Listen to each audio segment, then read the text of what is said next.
You are listening to Unleashed Now, the enterprise tech podcast generated entirely by AI. In this episode, we unleash the AI questions that CIOs need to answer to get internal buy-in. Hey everyone, and welcome to your AI Deep Dive. We've got some seriously cool stuff to unpack today, straight from Gartner's IT Symposium Expo. And we've also got real-world examples from companies like Kroger, Verizon, and AstraZeneca.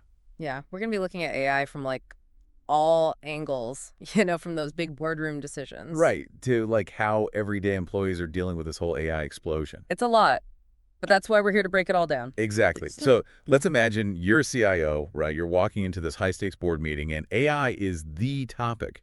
How do you even begin to explain, the potential, the risks, what your company is actually doing about all of this? I mean, that's a question I think every CIO is probably grappling with right now. Yeah, it's a tough one. Well, Gartner analyst Tina Nunno, she actually has this framework, and it's so simple, it's brilliant. Oh, I love a good framework. Lay it on me. Okay, so she calls it the B.O.A.R.D acronym. Okay, catchy. Right, and it stands for brief, open, accurate, relevant, and diplomatic. So basically the 5 commandments for talking to your board about AI. You got it. That makes a lot of sense, actually. But even with a super clear framework, AI is still a beast, right? Where do you even start? Well, Nuno, she actually breaks it down even further with 10 key questions that CIOs should basically have the answers to. Ooh, like a cheat sheet for the board meeting. I'm listening. Exactly. So one of the big ones, how, when, and by how much will AI impact the company's financials? Ah, the money question. That one's always going to come up, real quick. Always. But there's some other really important ones too, what obstacles will the company need to overcome? Okay, so that's less about the hype and more about the reality check, right? Right. It's about showing that you're not just blinded by the shiny possibilities, you're thinking about the challenges. Practical stuff. Makes sense. And then there's this whole people side of things, Yeah. right? One of the questions that really stood out to me was, does the company need to hire new AI talent? And what happens to the existing workforce? Yeah, that's a huge one. AI isn't just about technology, it's about people's livelihoods. Speaking of keeping things concise, that anecdote from the symposium, about the length of those board documents, that was hilarious. Oh my gosh. Gartner's research shows board members only want to read maybe 40 pages max before a meeting. But then they asked the symposium attendees, and a lot of them were admitting their documents were over 100 pages. Over 200 even. It's come on, guys. Brevity is your friend. It really is. Okay, but let's say you've aced that board meeting. Got the green light, everyone's on board with the AI strategy.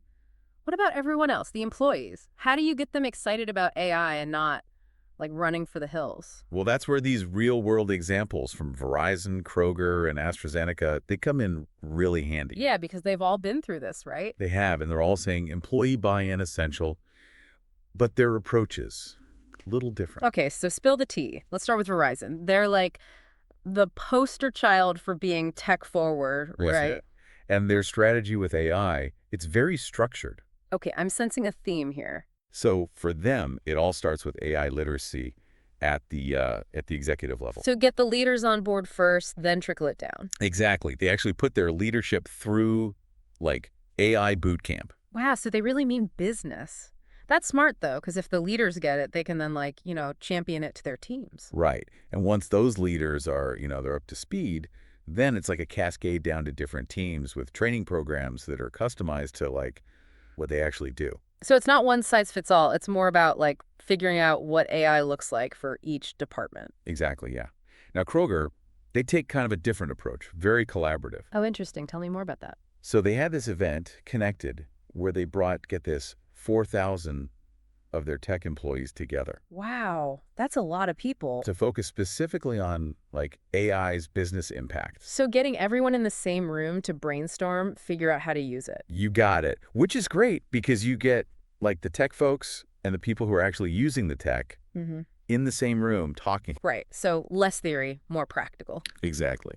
Okay, so we've got Verizon, super structured, Kroger, very collaborative. What about AstraZeneca? What's their vibe? Well, they have what I'd call a very motivational approach. Okay, I'm intrigued. Tell me more. It's almost like a carrot and stick kind of thing. Yeah. Their message is basically, scientists who use AI will replace those who don't. Whoa. Okay, that's a bold statement. It is. But it really drives home the point that, like, AI skills, they're not optional anymore. It's like get on board or get left behind, kind of. Right.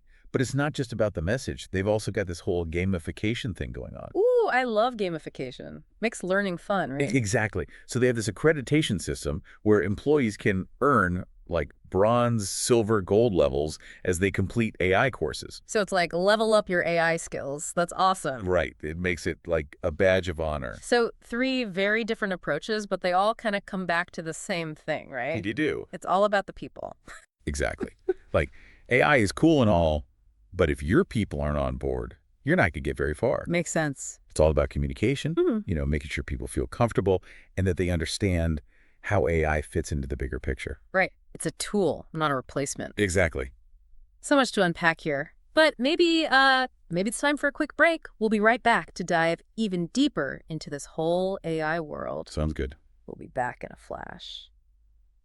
It's really interesting to see how these companies, I mean, Verizon, Kroger, AstraZeneca, they're all kind of approaching AI in a way that reflects who they are. Like Verizon, they've always been all about the tech, so that structured approach kind of makes sense. Yeah, totally. And Kroger, they're super focused on their customers, right? So that whole collaborative, hands-on approach, that fits right in with how they do things. It's all about like connecting with people, right? And then you've got AstraZeneca, and they're just like, hey, this is happening, get on board or get left behind. Kind of a bold move, but hey, in their world, innovation is everything. You're right on the money with that. And it reminds me of something that Gartner was really emphasizing at the symposium. CIOs need to be able to explain how AI is going to impact the company's competitive landscape. Like, how are we going to win because of this? That's a great point. It's not just about making things run smoother internally. It's about staying ahead of the game. Exactly. It's all about strategy. And it ties back to one of Nunno's questions, right? How does our AI strategy compare to our competitors? I mean, if everyone else is using AI to their advantage and you're not, well, You're in trouble. big trouble. Okay, so we've talked about like the board and the employees, but what about all the other stuff CIOs need to think about? I mean, where do you even begin with AI implementation? Well, Gartner really highlighted this. It's so important to identify the right use cases for AI. Okay, so don't just throw AI at every problem. Right. It's about figuring out where AI can really make a difference, like where it's going to have the biggest impact. So you're not wasting time and money on projects that are just like flashy but not actually useful. Exactly. And this is where those 10 questions, they come in handy again. Like one of them was, what are the AI use cases? How are they identified? And why are they being prioritized? Oh, so it's not just about having a cool AI project. It's about like justifying it. It's about being strategic. Yeah. Not just doing AI because it's trendy, but because it actually solves a problem for your business. I like it. Be smart about it. Right. And then once you've figured out those good use cases, you have to figure out how to actually use it, right? Yep. Like, is it going to be cloud-based, on-premise, a mix of both? So many choices. And then there's the whole like build it yourself or buy it from someone else question. Well, yeah, that's a big one. Do you develop your own AI solutions in-house, or do you partner with a vendor? It's tough. It's a lot to think about. And we haven't even touched on like the whole data thing. Oh, data, the heart of it all, right? Because AI, it's only as good as the data you feed it. So garbage in, garbage out. Pretty much. You got to have a solid data strategy. Collecting the right stuff, making sure it's good quality, managing it all properly. It's like the foundation of your AI house, right? Exactly. And speaking of foundations, the infrastructure, there are all these different platforms and technologies to think about. Oh, yeah, that's a whole other can of worms. Some companies are all about the cloud, Yeah. Using things like AWS or Azure, because it's so scalable, so flexible. Right. But some companies, they prefer to do it all themselves, build their own systems so they have more control over their data. So it's like a trade-off between convenience and control. Yeah, pretty much. And, going back to the data thing for a sec, it's not just about having the right data. It's about, using it responsibly, ethically. Right, because AI can be powerful, and we got to make sure it's not being used for, like, the wrong reasons. Absolutely. It's about building trust, being transparent, both within the company and with customers, with everyone. So it's not just about the tech, it's about the values behind it. Exactly. It's about, like, a human-centered approach to AI, thinking about the benefits and the risks. So to sum it up, we've got choosing the right uses for AI, building a good data plan, figuring out where the AI actually lives, and making sure we're using it ethically. That's a pretty good summary. CIOs have a lot on their plates, huh? They do, but I think it's important to remember that AI, at the end of the day, it's a tool, right? It's up to us to decide how we're going to use it, what problems we're going to solve with it, what kind of future we're going to build with it. That's a really good point. And it brings us back to that AstraZeneca statement, Hmm. The one about scientists who use AI replacing those who don't. It sounds kind of scary, but maybe it's not about replacement, but about evolution. I think you're right. It's like AI proficiency, it's not a special skill anymore. It's becoming a basic requirement for a lot of jobs. So it's not that AI is taking over jobs, it's that the jobs themselves are changing, right? Right. Like, they need people who can work with AI. Exactly. Yeah. It's like, remember when knowing how to use a spreadsheet was this special skill? Now it's like everyone needs to know how to use one. That's a great analogy. So AI is like the new spreadsheet? Exactly. And just like with spreadsheets, there are going to be different levels of like AI skill. Some people are going to be casual users, others are going to be experts. And that's why all this training and upskilling is so important, right? Absolutely. We got to equip people with the knowledge and the skills they need to work in this AI-powered world. And not just employees, leaders too, right? Oh, yeah. They need to understand AI, like inside and out.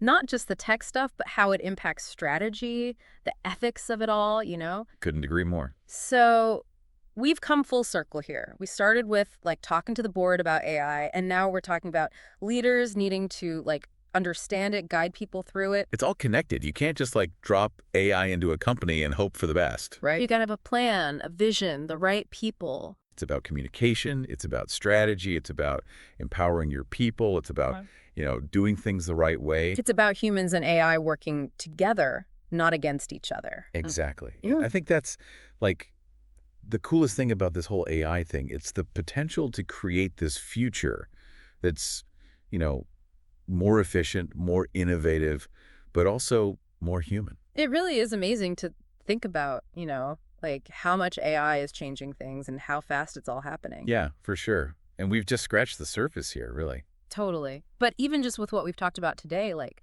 there's a lot to think about, right? From those high-level boardroom talks to like what everyday employees are dealing with. Yeah, it's a lot to process, but it's also really exciting, right? AI has the potential to do so much good. Oh, absolutely.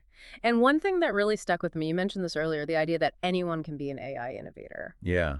It's not just for the tech geniuses anymore, It's like we tend to think of AI as this like mysterious thing, but really it's a tool, right? And anyone can learn how to use tools. Exactly. And imagine, what if every single employee, no matter what they do, felt empowered to use AI, like to solve problems, to make their work better? That would be a game changer. It's like democratizing AI, making it accessible to everyone. Yeah. And who knows, maybe one of our listeners right now is going to be the next big AI rock star. Love it. I mean, the possibilities are endless, right? Yeah. So we've covered a ton of ground in this deep dive. Boardrooms, employees, ethics, use cases. Oh my. What are some of the big takeaways you'd want our listeners to walk away with? Okay, so first things first, AI is here to stay. It's not going anywhere. Sure. Right? And it's changing everything. So whether you're a high-powered executive, a team leader, or just someone who's curious about all this AI stuff, the message is clear. Get on board, but do it smart. Be informed, be curious, and don't be afraid to ask questions. Exactly. AI is a constantly evolving thing, so we all got to keep learning, keep up with the pace. And most importantly, remember, AI is a tool. It's up to us as humans to figure out how to use it right, what problems we want to solve, what kind of future we want to create. Couldn't have said it better myself. Yeah. It's about using AI to make things better for everyone. So well said. Well, folks, that wraps up our deep dive into AI in the boardroom and beyond. We hope you found it insightful, thought-provoking, and maybe even a little bit inspiring. Yeah, thanks for joining us on this AI journey. And until next time, keep exploring the amazing world of AI. Thank you for listening. If you like this episode, please share and follow us on social media. Find us on Apple Podcasts, Spotify, and YouTube to be the first to listen to our next episode.